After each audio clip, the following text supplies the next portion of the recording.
4 years ago, just after my NEET results, I was exactly in your spot, confused about MBBS, and I spoke to around 100 people just before my MBBS started to get an idea about what it is exactly about. In this video, I'm gonna be your elder brother and I'm gonna tell you the do's and don'ts of MBBS, but more importantly, I'm gonna try to make your life 100 times easier, but more importantly, save you from getting into trouble with your batchmates, seniors, and teachers in your college. Hello everyone, I'm Tanmay Bhandari and I'm a final year MBBS student at Bjmc, Pune. It was the first day of college and we were supposed to go to the EHC near our college for a visit, and we were divided basically into groups, and I did not know anyone from my group. Everyone was just trying to get to know each other, everyone was just trying to make friends, whereas I was just standing in one place hoping that someone would come and talk to me. And in that moment, a guy came and he started talking to me, and he's one of my very good friends in college right now. This really left a good memory of the first day of my college life in my head. But what if this didn't happen? What if that guy didn't come and approach me? I would have completely different memories of the first day in college, and this college would just have been a haunted house for me. But now I consider this college to be my home, and my batchmates are actually like my family members. So point number one is to make friends, and I've thought a lot about this. So this is how you make friends. There are friends and there are acquaintances, and you need both, because friends are the ones who are gonna be there with you throughout your life, whereas acquaintance are gonna be your batchmates. They are gonna be the people who,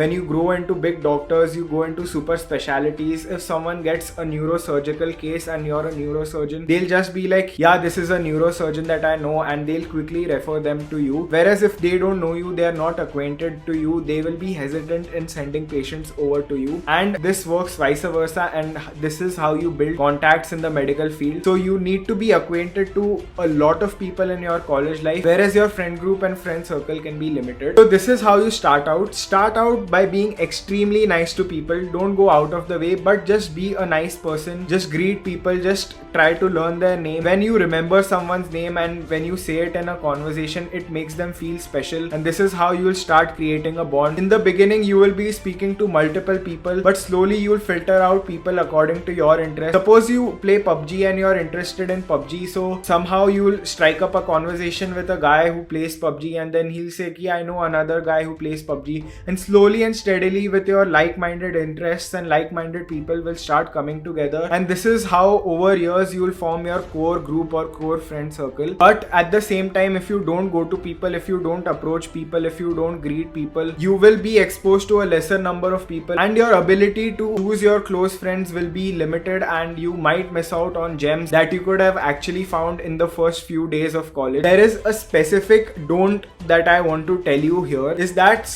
in some colleges there is a hierarchy, and in hierarchies you have to respect your seniors. So कोई भी senior हो, उनको sir, ma'am या भैया या दीदी बोलना होता है. So sometimes when we are in a new environment and we don't know anyone in that college, we don't know if this guy is your batchmate or is your senior or who exactly this person is. So in this time, it is better just to call everyone and anyone sir and ma'am on your first introduction with that person, and gradually your seniors also might tell ki don't call me sir or ma'am, or your batchmates might just say, arey bro, I'm just in first year, I'm your batchmate. Because I've seen a few seniors who really get offended if you don't call them sir or ma'am, and this could leave a bad taste about you in their mouth. So better be safe, and it does not make you a smaller person to call someone sir or ma'am, as they are actually senior to you and have more experience in this field than you. The next suggestion or a do from my side would be to have a unique personality in your college by which people recognize you. For me in school, it was the tabla guy. Everyone knows me as the tabla guy from school now. Whenever I meet people from my school, they just tell me, oh, this is Tanmay, the tabla guy. And similarly, when I meet my college friends after 50-60 years, they'll be like, yeah, this is Tanmay, this is the YouTube guy. Kaisi lagi?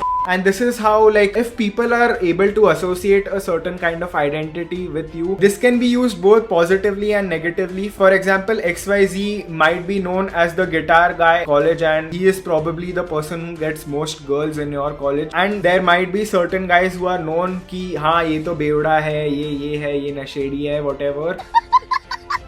So I would just suggest that you have a good name, a good reputation, because this is not just about creating a short-term image in someone's head, but also when people remember you after years of college and they want to maybe refer patients to you, or they want to work with you in some way, they will associate you with the characteristic trait. For example, the person who participates in a lot of quizzes, this guy will be like, this guy was always so smart, this guy was always so innovative from school times, let me send my patient over to that person. So this is how basically medical networks and networks in this field work, unfortunately. The next don't that I want to tell you guys is that don't get too personal too fast. The first time you tell someone, in order to gain their trust, in order to make the conversation interesting, you don't always have to reveal your deepest, darkest secrets, because sometimes the things that you say or do might backfire on you, and this could create a really bad experience for you throughout your entire college life, and you might be looked at, and someone who you trust or call a close friend early on might betray you, might reveal your secrets to other people. So it's not a wise thing just to trust people blindly in the beginning. A lot of our characteristic traits and our habits are formed early on in our life. We are really malleable in our early stages of education or MBBS. As we keep getting older, we get rigid and we are not as flexible as people. So just try to build positive and productive habits that will actually cash into something really good over years. For example, in big cities these days, there is a rise in the trend of drug abuse amongst students. So sometimes we start drinking, smoking, whatever it is, due to peer pressure in our college days. For example, if someone asks you that would you like to have a drink, or someone offers you some certain kind of drug or whatever it is, instead of saying something like I don't want to drink tonight, I'm not drinking tonight, you can simply say that I don't drink. Because if you say something like that, it gets associated with your personality and it gets ingrained in you. For example, there is a difference between I like to play cricket, I'm gonna play cricket today, and I'm a cricketer. If you tell someone that I'm a cricketer, they might take you seriously, they might call you for practice, and you might as well get selected in the team. Sometimes if you just say that I like to play cricket or whatever it is, you might not be taken seriously. And James Clear has written a whole book called Atomic Habits, and it is one of the greatest books that I've ever read. So I highly recommend you to read this book if you want to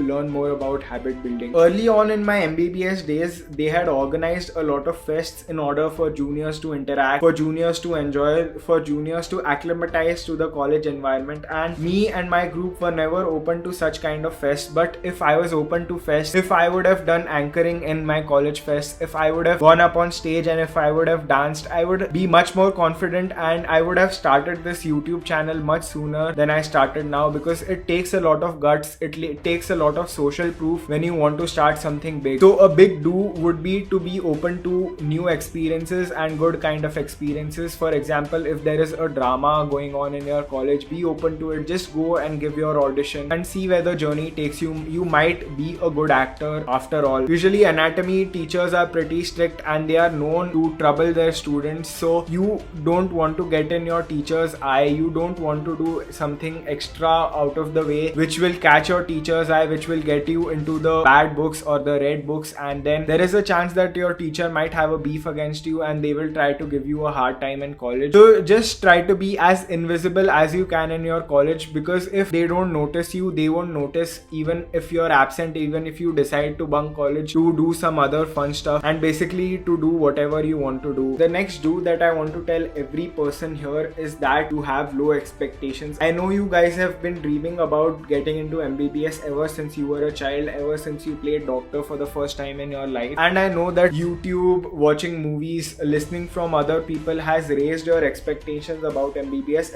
especially after the kind of hard work that you've put in order to crack this exam. But the reality in most of the colleges is that the college is just a platform for you. It is nothing more than that. The college gives you a platform where you can study whatever you want to study. The college gives you a platform where you can participate in quizzes. The college gives you a platform where you can go and visit the wards and learn from patients. College gives you a platform to play sports and so many other things, but no one is gonna pull your hand and teach you a certain thing if you don't learn. No one is gonna pressurize you to study. No one is gonna pull your hand and say, please play, please participate in this sport. It is all up to you, so don't have high expectations as if everything is gonna be provided to you in a silver platter. When I was in first year, lockdown aa gaya tha and I had got an opportunity to learn about the stock market, and I made a decent amount of of money from the stock market. So it made me financially more confident about my life, and getting financial education, any kind of financial education early on in your life can help you, because this is the time that you're gonna start getting pocket money. This is an opportunity for you to learn a skill and get a job. For example, video editing or any kind of online job is a lot in demand. Even I'm looking for good script writers who are medical students so that I can delegate my scripts to them. These are often high paying jobs and they make you better as a person. They help you polish your skills, and these skills might come in handy anywhere and everywhere. You can also start a YouTube channel just as an experiment. So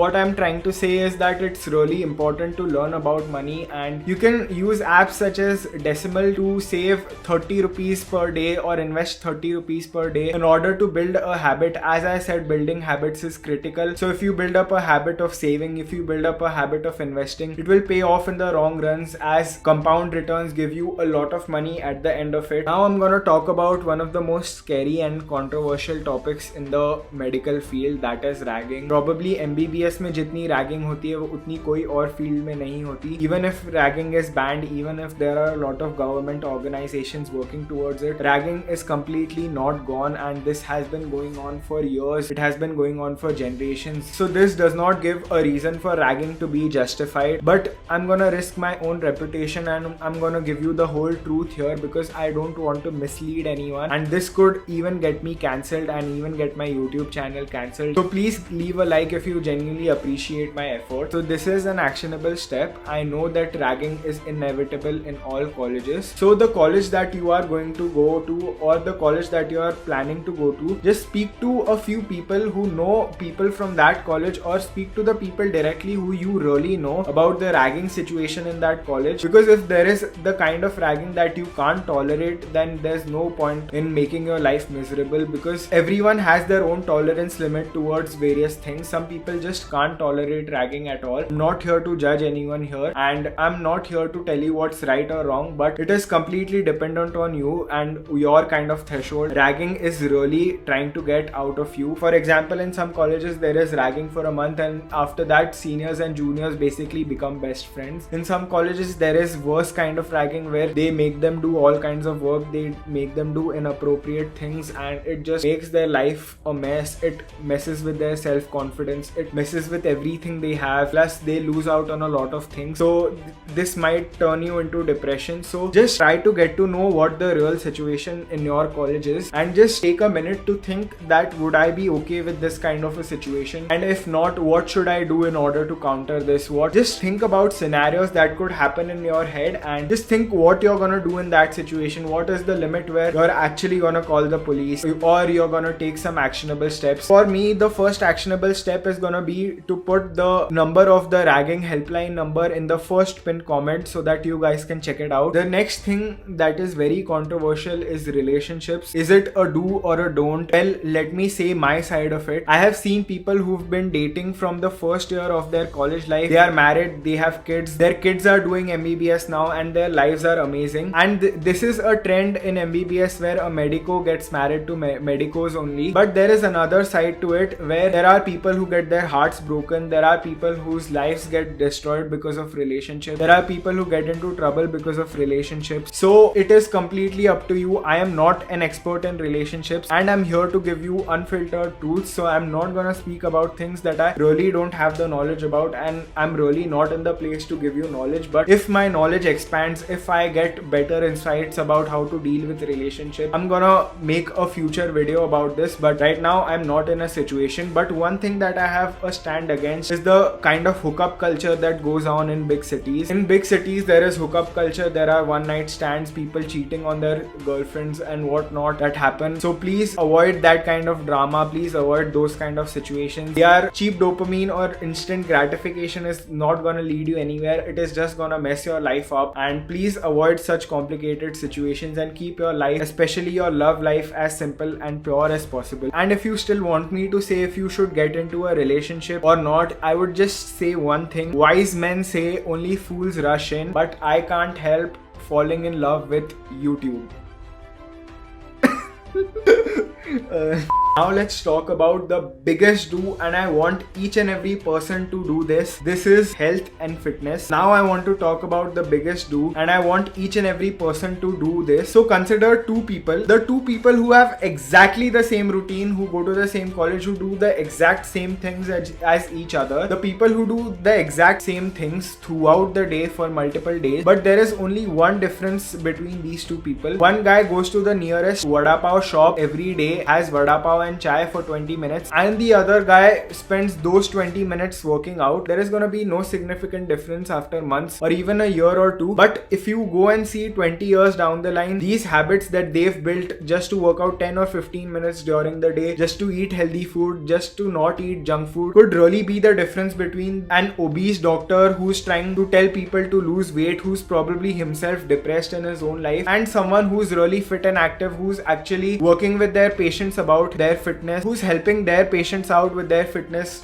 just trying to make them healthier so that they don't get diseases. What kind of a doctor do you want to be? I recently on Twitter I came across a doctor who is a really good doctor, who's on a higher level, and a person basically body shamed him just because he was fat and he was trying to tell people to exercise and lose weight. He said that this doctor is a hypocrite. He himself is so fat, he does not exercise. First of all, I want to say that this is completely wrong. We as doctors in this field give advice based on research, based on the medical protocols that are there. Don't make the treatment protocols up. So you should really not body shame a doctor, first of all. But I really also believe in be the change you want to see in others. So I really encourage you to be fit, and being fit also has numerous other benefits also. So just keep that in mind too. The second aspect of health is mental health. Mental health is a big check, and I'm gonna release a guide on how to deal with stress in my later videos, because there is a rise in case of suicide among doctors, amongst medical students. Recently someone from my college committed suicide. We don't really know the reason why, but suicides are really rising. So your mental health should be a priority, and it should be given equivalent importance to your academics. Now probably the most important part. Most of our MBBS life we spend studying because there's a vast ocean of syllabus to cover, and more importantly we are interested in learning about the human body. But there is a certain way that you can study in, and there are a certain mistakes that I made in first year, and if you guys want to avoid these mistakes, you can check this video out, and I'll see you guys in the next one.